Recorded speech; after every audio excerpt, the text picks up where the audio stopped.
رسالة إلى الرئيس العليمي وللسبعة اللي بجانبه ورئيس أو محافظ المحافظة وكذلك مدير المديرية ومدير أمن المحافظة ومدير أمن المديرية، على الكل أن يتعاونوا مع بعض ويعملوا حل لهذه البلاد.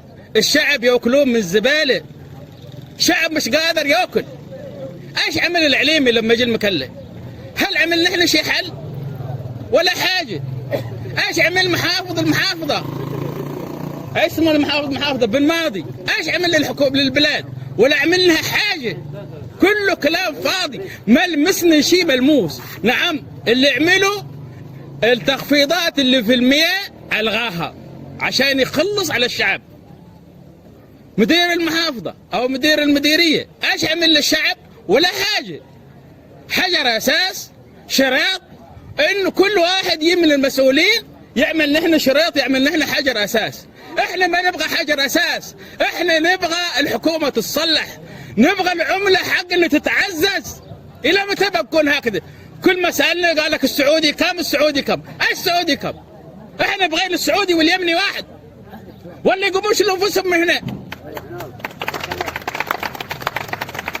احنا بغينا المحافظ ومدير المديرية والحكومة يجتمعون في عملية طوارئ مع مدير الامن للمكلا ومدير الامن للغيل وكل المسؤولين.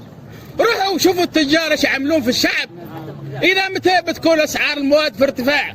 حتى اذا نزل السعودي ما تنزل الاسعار، وكانهم عاملين لها يعني شيء في السقف هناك ملصقات. الاسعار ترتفع ولا تنزل، واحنا مستمرين في ارتفاعات. حتى اصحاب المياه دي الشهر اللي فات او قبل يعني شهرين او 3 شهور بطوا رفعوا نحن تسعيرة المياه. مشان ايش؟ مشان يذلون نحن. هاي الحكومة مفروض احنا الماء حقنا يكون مجانا.